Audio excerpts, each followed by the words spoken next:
Welcome back to the Week in Ball podcast. My name's Alex Adams, live here in Ottawa, Ontario, covering Team Canada at the FIBA World Cup. That is what I am doing, even though I'm not there anymore. This is going to be a different podcast for everyone. I'm going to do my first solo podcast. I've done at least 100 now as a podcaster, and I've never done a solo podcast. So bear with me. I'm going to do my best, and I'm going to preview a little bit the Canada versus USA game, which I mean, if you're a Canadian basketball fan, obviously it's not for gold. At the same time, and it'll be 4:30 in the morning Eastern, 1:30 a.m. Pacific, but it's something you can get up for because Canada's going to try to win its first medal ever at a FIBA World Cup, men or women, and that's pretty special. This program, the men's program specifically, has been down in the dumps. We've gone over how close they've been to making the Olympics.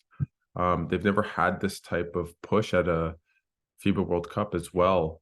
And so the fact that they're right there and they have a chance to get a medal for the first time against their arch nemesis in the US, although maybe they're not arch nemesis, they don't have that same level of hatred for each other or rivalry between these two teams yet. This might be the start of it, right? When we're thinking about these two programs, where Canada basketball's going and the ascension they've been having the past couple of years, and especially in this tournament finally making it through, and then the USA, in my opinion, basketball has never been better in terms of it's a global game now, right? You look at Germany, you look at Serbia, they have NBA players, but they don't have a lot.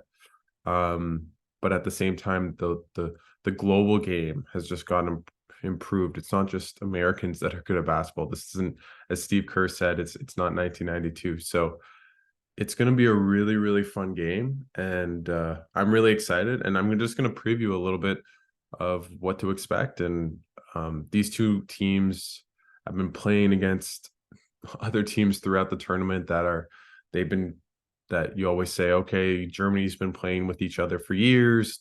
Latvia, Serbia, Slovenia, Lithuania, France, Spain, all these teams have played together for years. Canada and the USA have not. And that's what's going to be cool. This game's going to feel more like an NBA game if you're an NBA fan. And that's pretty fun. And these teams match up in an interesting way, right? I would say Canada defensively has been much stronger than the US.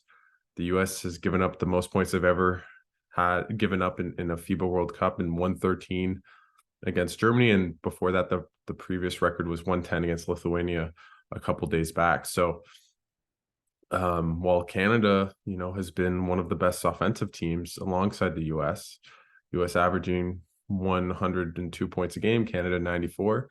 So it's going to be probably a bit of a track meet, right? These guys know each other pretty well, unlike maybe, as Anthony Edwards, I think, said against Lithuania. 22 was pretty good. I think it was 22. Don't quote me on it. But those are the types of things that's going to be interesting in this game, is that it's going to feel more like an NBA game. And I want to start with the stars just because Anthony Edwards has probably been the best player for the US, averaging close to 18 a game, but has been really, really good in stretches. Wasn't as great against Germany, but led a bit of their charge at the end. And the US had a chance at the end of the game. While Canada, obviously, SGA, we don't need to talk about how great he is, because I think this is our 24th episode together, or 25th. Every single time we've talked about how great Shea is, but that's going to be interesting how the US tries to guard him, right?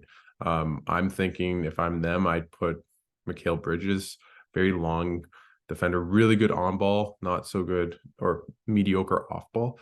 But the thing with this US team, they don't really have a lot of elite defenders other than Jaren Jackson, who is averaging 2.7 fouls a game. That's something to look forward to, or to look at throughout this game, is Jaren Jackson in foul trouble. They didn't go to Walker Kessler in the game against Germany. So will they do that? Play him against Canada, and Canada and the US have had similar problems, that they're both undersized compared to a lot of these teams. That might not be good for Canada in a way, because a lot of the reason why the US lost to Germany and to the Lithuanians was because they got beat up on the boards, and Canada's not going to do that, right? And like the Germans had 25 points, second chance points, right? So that's not really Canada's strength. At the same time, I think Canada will have probably the best defensive team to match up against the US in terms of Dylan Brooks, Lou Dort, Nikhil Alexander Walker, Dwight Powell. I think against Jaren Jackson is an interesting matchup. Jaren Jackson isn't the offensive force such as other bigs in this tournament. I think he's been maybe better in a NBA setting offensively than in a FIBA setting. And so that's going to be one thing to look out for. At the same time, who's going to guard Ant? I'd imagine Dylan Brooks, but unlike maybe Luka or other guys that he's had to guard against, Ant is so explosive. And how does Canada, do they pack the paint? Do they force him to be a jump shooter? He's only been shooting on 6 attempts a game, only 31%. So if Canada makes Ant a jump shooter, I think they'll feel pretty good about their chances. At the same time, RJ Barrett going against Jaren Jackson, I don't really like that matchup in the paint. And Kelly Olynyk might be a game that he can play a bit better, right? That the problem is, unlike all these other teams that they played that maybe aren't as athletic as the US, is that I worry about Kelly Olynyk's defense. He has been really, really bad on the defensive side. He's been blown by numerous times in that Serbia game, in the Spain game, Brazil too. And when you have guys like Tyrese Halliburton, Paolo Banchero, I don't know how I almost butchered his name. Obviously, Anthony Edwards being the primary one, even Jalen Brunson, who's really crafty around the rim.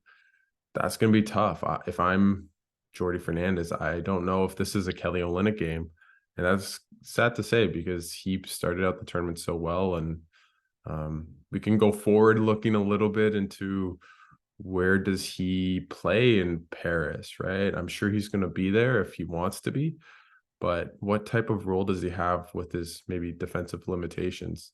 And when he's not making shots and not really an offensive threat, that's going to be tough. So I think Canada, this is going to be a tough game, right? It's the USA. People talk about this as their B team. At the same time, their B team is pretty damn good. And Germany played maybe their just a heck of a game. They won by 2 points, right? So I wouldn't say Canada's really played a great all-around game, and that's probably what they need to do to beat the US. At the same time, I think probably matchup wise, they don't have the size that bothers Canada. Obviously they have the athleticism. I do wonder how Canada will score against the US. Now the US has been, as I said, has been giving up a lot, mostly off second chance points, but they don't have a lot of great defenders, as I said. So can Canada, similar to the Slovenia game, take advantage of that and really go at guys like Jalen Brunson or Paolo Banchero, or obviously Mikal Bridges, Josh Hart are good defenders. Austin Reeves is a decent defender as well, can be, depending on the situation, but they don't have just standouts. And so other than maybe Bridges and Jackson. So I think Canada will be able to get mostly to their spots, but at the same time, they'll need to shoot well. They'll need to get out in transition. But it might be tougher because they're against more NBA athletes than other teams. I think it will be interesting to see what the Jalen Brunson versus SGA matchup, how that goes. How does Canada put SGA on Brunson? Because Brunson likes the ball, is obviously great at getting to the rim or into the paint and distributing and making those floaters, and just a really crafty, really a FIBA player. Interesting, he hasn't been the focal point of this team, where it really felt of the tournament that he would be, and it really turned into more Anthony Edwards. I think Tyrese Halliburton is going to be really tough for Canada to guard. I mean, these are all self-explanatory in a lot of ways, but the fact that Canada can throw out a Lou Dort, a Dylan Brooks, against guys like Anthony Edwards, against guys like Tyrese Halliburton and Mikal Bridges, that will be tough for the US to score when they've been leading the tournament in points. And I think they're going to maybe regress a little bit in this game because of the defenders Canada can throw out that other teams couldn't, right? Like they didn't lose to Lithuania or to Germany because they couldn't score. It was because they couldn't defend. So overall, it's going to be a huge, huge game for these two programs. And if Canada can win this game, man, oh man, that what a cherry on top that would be, right? This program's been pushing it for so long to get a medal, and to get it against the USA would be pretty sweet. I would be more than excited for that opportunity, and would really set the stage for Paris, where they say, hey, we beat the US, we can beat anyone in the world. They beat the world number one. They beat the reigning silver medalists. If they beat the US, they beat the reigning gold medalist at the Olympics. So, man, get your popcorn ready. I do think the US should be, I think I saw they were 6.5-point favorites. I don't, that feels fair to me.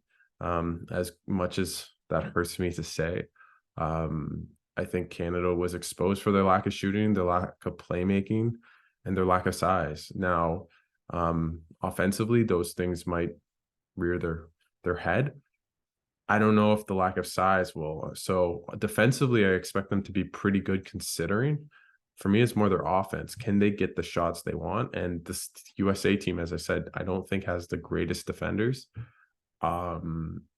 So for me, the X factor is Kelly Olynyk, because he hasn't brought really much to this team the past since the Latvia game. And can he bring some much needed offense? RJ Barrett will be interesting. I don't know if he'll be able to get his shot, get to the rim like he has in a couple of the other games, but maybe he does because of just maybe the USA's lack of continuity.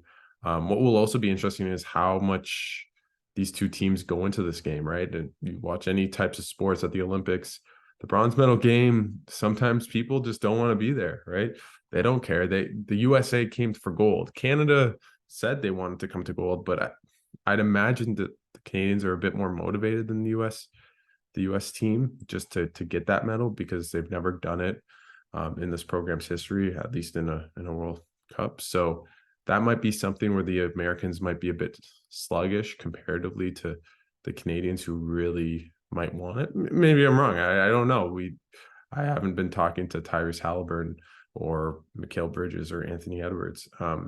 But another thing is just really because of the fact that the USA does have a lot of shooters, even though, you might not think about it that way, but Mikal Bridges, Jalen Brunson, Austin Reeves, it's going to be tough for Canada to really guard those guys on the perimeter.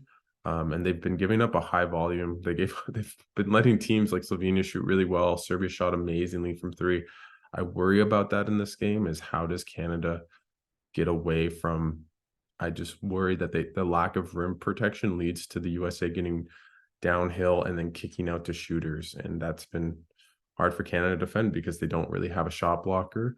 Then they get into rotation and it's done so after that. So overall, I think the USA are definitely favorites in this game, but we have SGA. And when you have SGA, man, that's something that he's the best player on the court. As good as Anthony Edwards has been, SGA is better than him right now, in my humble opinion. And I'm a voter. We'll see what happens in the final, but I think SGA has been the best player in the tournament. Even in his off night, he had 15-9 against Serbia, and maybe he took dumb fouls, but and then when he played Luka Doncic, who probably was going into this tournament the favorite for MVP or just the best player in the tournament, I thought he outplayed him. So to have that at the end of the game, for me, the way for Canada to win this game is that it's close at the end, and then Shea takes over and the US goes maybe 2 ISO ball and just can't match Shea's pound for pound, getting to the line, taking the right shots at the end of the game. My worry is that at the end of the day, the US just has a bit more depth and talent. We'll see how the officiating is. If Canada's in foul trouble, I'm very worried, because Canada's starters, no offense to Trey Bell Haynes, Kyle Alexander, Melvin Ejim, are not at the same place as all the NBA players the US is rolling out. So if the game is close, I really like Canada just because they have a guy like SGA. If the US can really either get Canada in foul trouble, which I'm more worried about the bigs. I'm not too worried about the guys on the perimeter. Um, just because it's going to be more like an NBA game. It's not going to be just the team flying around doing different cuts and pin downs and trying to rotate after offensive rebounds, right? It's going to be a bit more ISO ball. So you're in front of the guy. It's a bit easier not to foul in a lot of ways. So overall, I think Canada shouldn't be in foul trouble. And if they're not, and the game is close, it's SGA's time, and he'll bring it over the finish line. But at the same time, will the USA just overmatch Canada pound for pound? But if you look at the top 7 of Canada's roster versus the USA's roster, sure, the USA's I'd say is better, but are they that much better? I don't know. I really don't know. And I do like Powell against Jackson. He's not going to force too much pressure on Powell to pick up fouls like maybe Milutinov or Willie Hernan-Gomez in the Spain game, or even Rudy Gobert kind of in the France game. I think it'll be a bit easier. Jackson's more on the perimeter. He's not really has the biggest post-up arsenal or kind of bag, shall we say. So this game, is just gonna be so fun, and I am so excited. I know I am jet lagged. I've been covering this team for a long time. I still feel the Jakarta hours right now as I'm recording this. It's basically middle of the night in Jakarta. But I think I'm definitely excited to watch this game. And man, oh man, if Canada's able to win this game, it would be a cherry on the top. And I know some people are disappointed they lost to Serbia. I still am a firm believer if the refs didn't take Canada out of the game, Canada could have won that game as well as Serbia was playing. I thought they just made it so dysfunctional and so running uphill for the Canadians that it really shouldn't have been. But full credit to the Serbians. But to go back, that's FIBA. That happens. Canada doesn't have the same maybe wisdom or know-how to get the foul calls to play the right way. And they didn't have their best game either, right? And the Serbians, I thought, played just phenomenally. So sure, people are upset that they're not in the final, and they should be to some extent. At the same time, as annoyed as I was, and you could see it on Twitter with my reffing, with the refs in that last game, I've just felt blissful, man. After that Spain game where they came back, and it was just a blur to me. I did not expect it to happen. I remember 2015. I was 17, so excited about the team, watching them with Kelly and Nick Stauskas, Sauce Castillo, shout out, Andrew Wiggins, and Robert Sacre, the GOAT. And then obviously in 21, I remember how just excited I was when Wiggins made that shot they had that crazy like 10-point comeback in 2 minutes, and then they're up in the overtime, and then freaking Thomas Satoransky ruins my day with a BS shot that, Ludor was perfect. He did everything he could. And then Trey Lyles, after an amazing Nick Nurse play, has a wide open, 8-footer and rims that in and out. So that is no more. Dillon Brooks had one of the most phenomenal comebacks I've ever seen, and one of the most exciting games, and being there in person was just an honor, and I'll always remember it. And always remember taking a video of RJ Barrett dancing after the game, and not Dillon Brooks, but Dwight Powell being emotional, and just the atmosphere, and knowing they finally slayed the dragon or the demons of this program. So the fact that they're at the Olympics, gravy on top, and to be top 4 in the world no matter what, pretty sick considering all the guys they're missing. And sure, a lot of other teams, the US included, are missing a lot of players, but um, it is what it is. But um, their ranking's going to go higher. The Olympics, in a lot of ways, is kind of an easier tournament, just in terms of it's much easier to make it to the quarterfinals, and then once you make the quarterfinals, you're right there. So overall, it's what a run. Now let's cap it off with a big win. That'd be pretty fun against the US, and all the guys can hold it over their head going into the NBA season and then into Paris. And I'll talk a bit more. We'll have some reaction pods just in terms of the roster next year, and I have my views of who should be on the team, who shouldn't. I'm definitely Wiggins, Jamal, Nemhard, and I don't know who else. I think you need another big. Who is that? Brandon Clark, sure, but he's coming off an Achilles injury. I don't know if that's something he'll do. Same with the Chris Boucher doesn't really make sense. I think they need a big. Even Kem Birch, maybe, but he seems a bit washed. No offense to him. I love him, but just the way his career is going. So I think they need a big, and I don't think Zach Edey's ready for it. As good as he is in a lot of ways, just at the highest level, I just don't think he's good enough to be on the court defensively. So, and then maybe I'm not on the Shaedon Sharp or Mathurin Island just because I don't really know you want young players to be joining this in a FIBA game. Like we see why Serbia beats you, or Brazil or Spain is so hard, or Slovenia, is that they know this game. And to have a 20, 21, 22-year-old who's not the most, like, they're good, they're amazing athletes, but maybe reading the game defensively and offensively and playmaking isn't their strongest suit. And I just don't know how that makes sense on this team. So maybe O'Shea Brissett, that'd be nice.